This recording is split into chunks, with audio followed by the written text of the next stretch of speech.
সকলোৱে এই অনুষ্ঠানত ভাগ কৰিবলৈ অহা দেখি মোৰ অতি ভাল লাগিছে, আনন্দিত হৈছোঁ।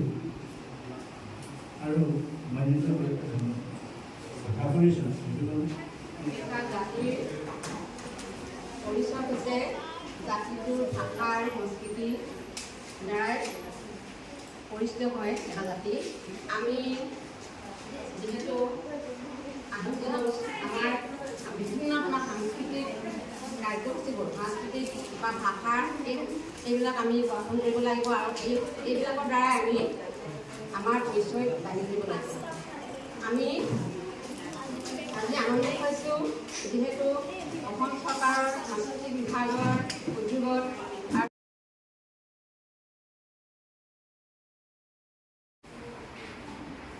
নোপোৱাকৈ নথিবা আৰু লাহে লাহে যাবা, লাহেকৈ বহা আৰু চকুবিলাক ওপৰত ৰাখা, য'ত নথিবা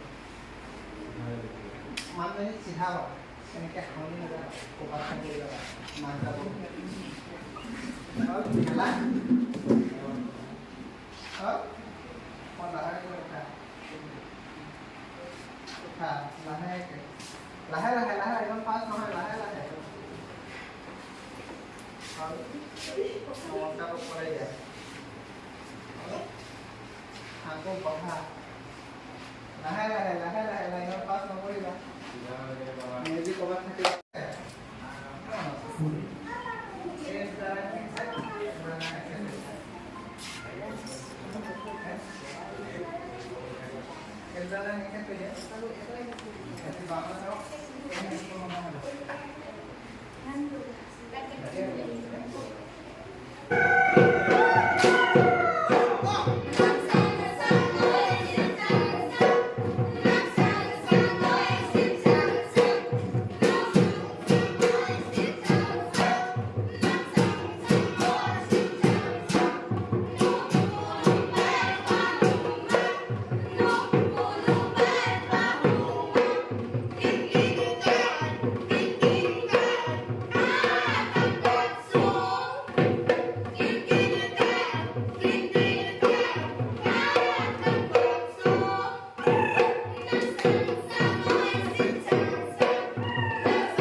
কৌটিল্য সংগীত মহাবিদ্যালয় আৰু বহুতি উচ্চ মাধ্যমিক বিদ্যালয়ৰ সহযোগত গ্ৰীষ্মকালীন কৰ্মশালা আজি সামৰণি দিল। যোৱা ১৪ জুলাইৰ পৰা আমি এই কৰ্মশালা আৰম্ভ কৰিছিলোঁ। আমি 10 দিনীয়া কাৰ্যসূচীৰে তাই এখন নৃত্য কৰ্মশালা আৰম্ভ কৰিছিলোঁ আৰু আজি সামৰণি অনুষ্ঠানত সন্মানীয় ব্যক্তিসকল আৰু উপস্থিত ৰাইজ আৰু ছাত্ৰ ছাত্ৰীসকল, এই দহদিনীয়া কাৰ্যসূচীত টাই আহোম নৃত্যৰ যিসকল প্ৰশিক্ষাৰ্থীয়ে শিক্ষাদান কৰিলে, আশা কৰিছোঁ তেওঁলোকে যথেষ্টখিনি ফলৱতী হৈছে। অনাগত দিনতো এই ধৰণে কাৰ্যসূচী হাতত লৈ আমি এই অঞ্চলটোৰ সাংস্কৃতিক দিশটো আগুৱাই নিয়াত যথেষ্টখিনি সহায় সহযোগিতা আগবঢ়াম বুলি আশা ৰাখিছোঁ। আৰু আজি এই সামৰণি অনুষ্ঠানত বিশেষকৈ যিসকল ব্যক্তি আহি আমাক এই সময়কণ দিলে তেওঁলোকক ধন্যবাদ জ্ঞাপন কৰিছোঁ। অসম চৰকাৰৰ তৰফৰ পৰা আমাক জনাইছিল যে গ্ৰীষ্মকালীন কৰ্মশালা আয়োজন কৰিব লাগে।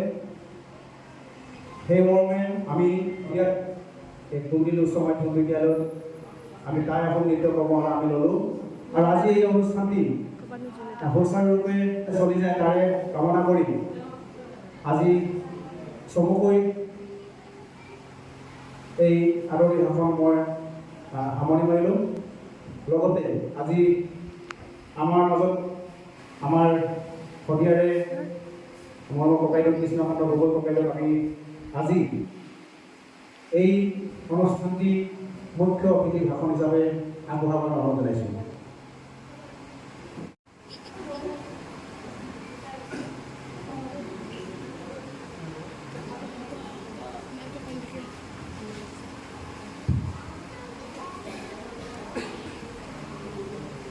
সকলোলৈ নমস্কাৰ জ্ঞাপন কৰিছোঁ। অসম চৰকাৰৰ সাংস্কৃতিক পৰিক্ৰমা বিভাগ তৰফৰ পৰা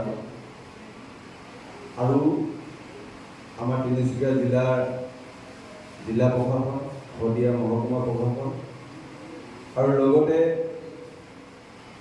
কুন্দিল সংগীত মহাবিদ্যালয় আৰু উচ্চৰ নামৰ কাকপথাৰ এটা স্বেচ্ছাসেৱী সংগঠন তেওঁলোকৰ সম্পূৰ্ণ প্ৰচেষ্টাত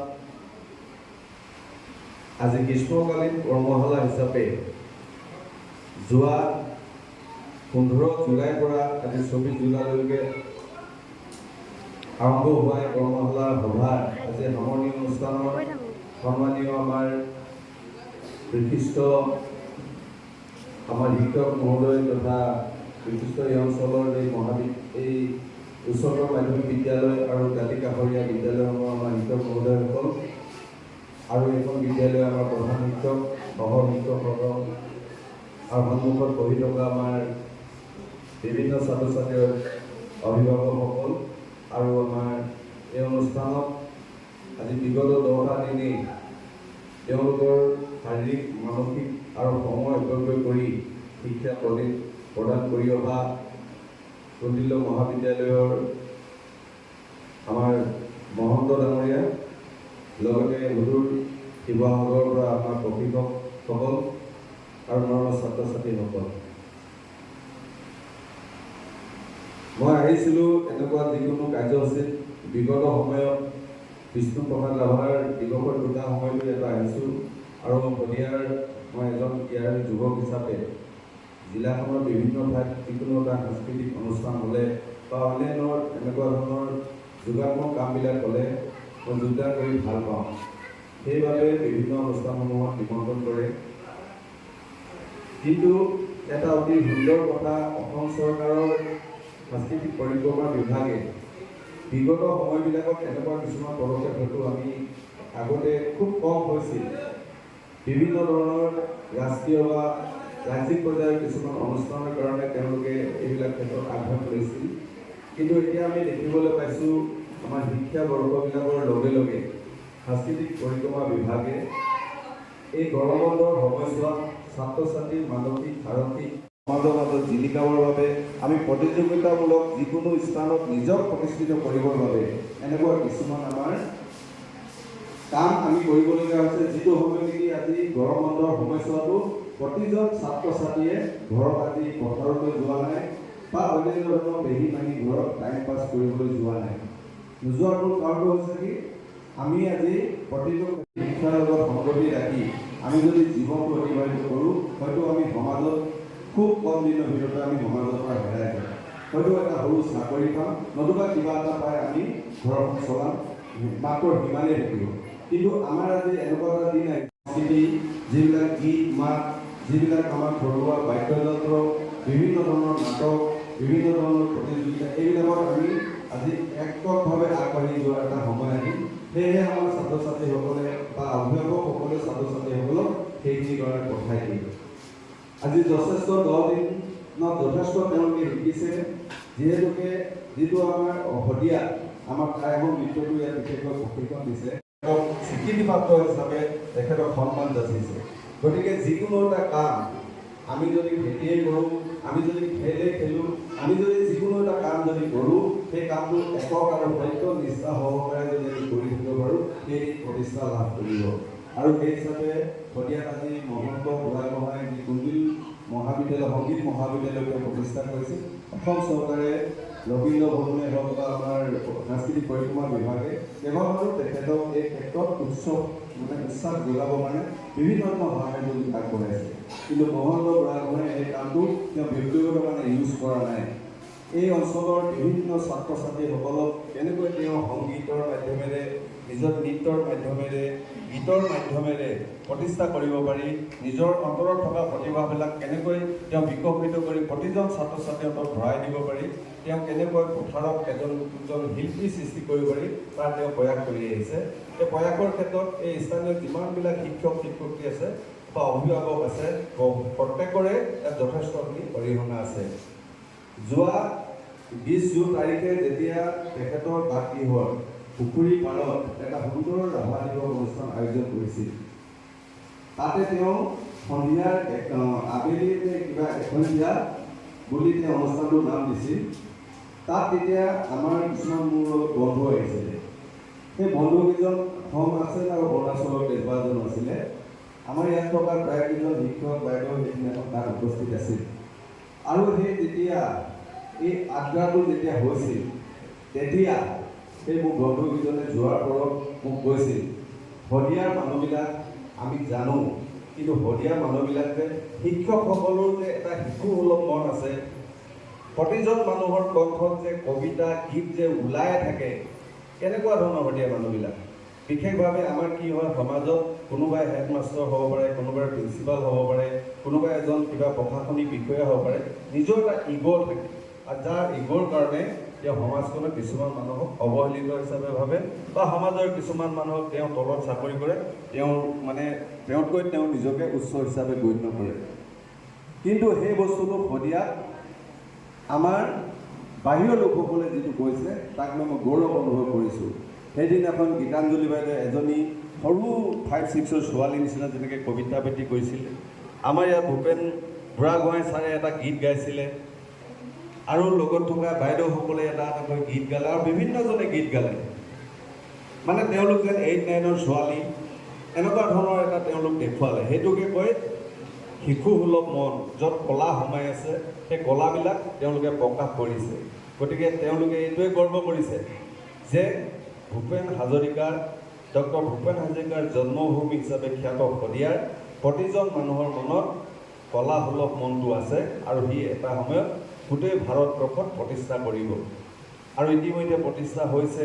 বিভিন্নজন ইয়াৰ পৰা খেল ধেমালি ক্ষেত্ৰতে হওক বা সংগীতৰ ক্ষেত্ৰতে হওক, আজি অসমৰ বিভিন্ন টিভি চেনেলতো তেওঁলোকৰ নাম উজ্জ্বল কৰিছে, যাৰ কাৰণে নেকি শদিয়াক আজি বিভিন্ন ক্ষেত্ৰৰ পৰা মানুহে শদিয়া মানুহক ভালদৰে মৰম আৰু শ্ৰদ্ধা কৰে।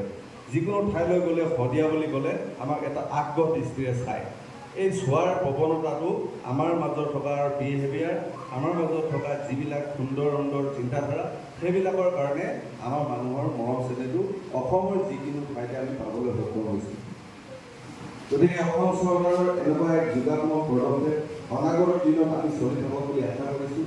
যিহেতুকে আমাৰ ইয়াত থকা টাই আহোম নালাগে, কছাৰী, মটক, কোচ, কলিতা, দেউৰী, ডিমাচা, খাচী, বড়ো, ৰাভা, তিৱা, যিমান বড়োৰ পৰা আদি কৰি যিমান জনগোষ্ঠী মানুহ আছে, প্ৰতিটো জনগোষ্ঠীৰ তেওঁলোকৰ থলুৱা সংস্কৃতিবিলাক অসম চৰকাৰৰ সাংস্কৃতিক বিভাগে যদি এনেকুৱা ধৰণৰ উঠি অহা প্ৰজন্মৰ মাজত সেইটো এটা অদূৰ প্ৰসাৰীভাৱে বিয়পি থকাৰ কাৰণে এনেধৰণৰ যদি প্ৰয়াস কৰে নিশ্চয় অসম আৰু অসমীয়া সংস্কৃতি চিৰদিন জীয়াই থাকিব। এই ক্ষেত্ৰত অসম চৰকাৰৰ আমাৰ সাংস্কৃতিক বিভাগৰ মন্ত্ৰী বিমল বৰা ডাঙৰীয়া, তেখেতক আমি জনামতে তেখেত এটা সময়ত শদিয়া আমাৰ আদৰ্শ উচ্চতৰ মাধ্যমিক বিদ্যালয়তে অধ্যয়ন কৰিছিল। আজি আমাৰ স্থানীয় বিধায়কজনৰ যথেষ্ট ইয়াত অনুপ্ৰেৰণা আছে। স্থানীয় বিধায়কজনে বিভিন্ন ধৰণৰ এনেকুৱা ধৰণৰ সাংস্কৃতিক ক্ষেত্ৰত অগ্ৰণী ভূমিকা গ্ৰহণ কৰিছে আৰু অসম চৰকাৰৰ বৰ্তমান মুখ্যমন্ত্ৰী মহোদয়েও এনেকুৱা ধৰণৰ যোগাত্মক পদক্ষেপবিলাক লৈছে। এই ক্ষেত্ৰত আমি যোগাত্মক দিশবিলাকক সদায় আমি গৌৰৱ কৰিব লাগিব আৰু সেইবিলাক সুদূৰ প্ৰসাৰীৰ কাৰণে আমি সদায় চেষ্টা কৰিব লাগিব। গতিকে বিশেষ নকওঁ, বিভিন্ন ধৰণৰ অনুষ্ঠান ইয়াত আয়োজন হ'ব। এটা কথা আশা কৰিছোঁ, যিসকল পৰীক্ষাৰ্থীয়ে যিসকল আমাৰ প্ৰতিযোগীয়ে আজি 10 দিন কাৰ্যসূচীত তেওঁলোকে বিভিন্ন ধৰণৰ টাই নৃত্যৰ ওপৰত তেওঁলোকে অনুশীলন কৰিলে, তেওঁলোকে সেইটো ভৱিষ্যতলৈকে তেওঁলোকে অনুশীলন কৰি থাকক আৰু ভৱিষ্যতে তেওঁলোকৰ উঠি অহা প্ৰজন্মক তেওঁলোকে সেইটো আকৌ শিকাবলৈ চেষ্টা কৰক।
বাবে আমন্ত্ৰণ জনাইছে।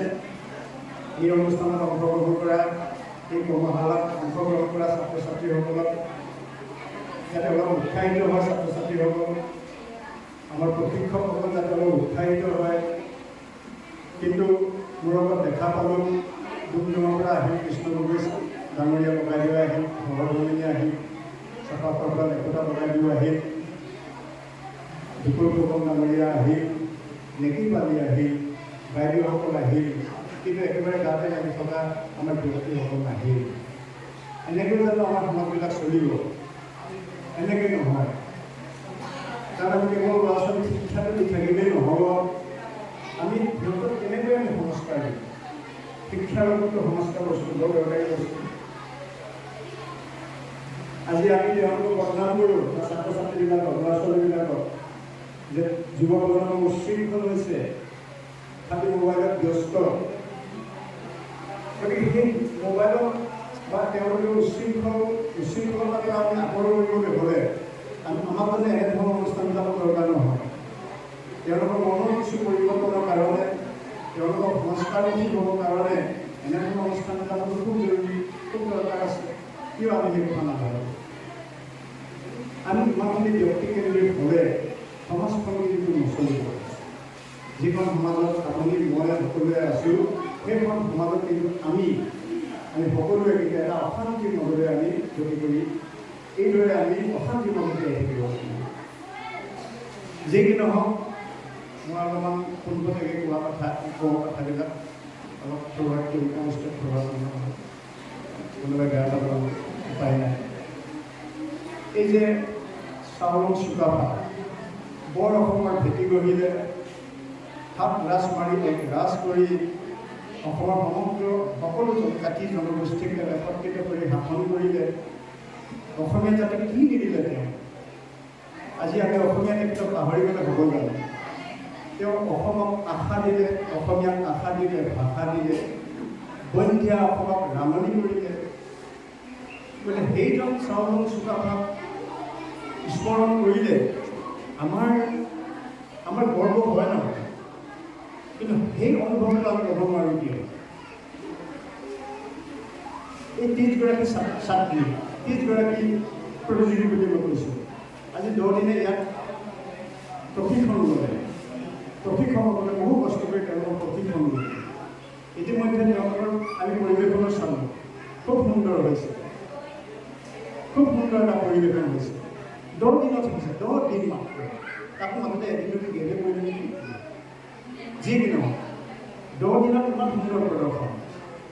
কেনেকৈ আমি কওঁ যে আমাৰ ছাত্ৰ ছাত্ৰীসকলৰ মাজত টেলেণ্ট নাই?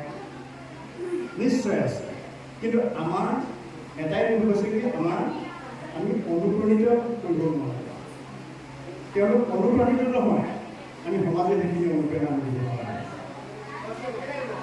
এইটো অৱস্থা আমাৰ এতিয়া। ইমান ধুনীয়াকৈ নাচিছে, ইমান ধুনীয়াকৈ তাত পৰিৱেশন কৰিছে।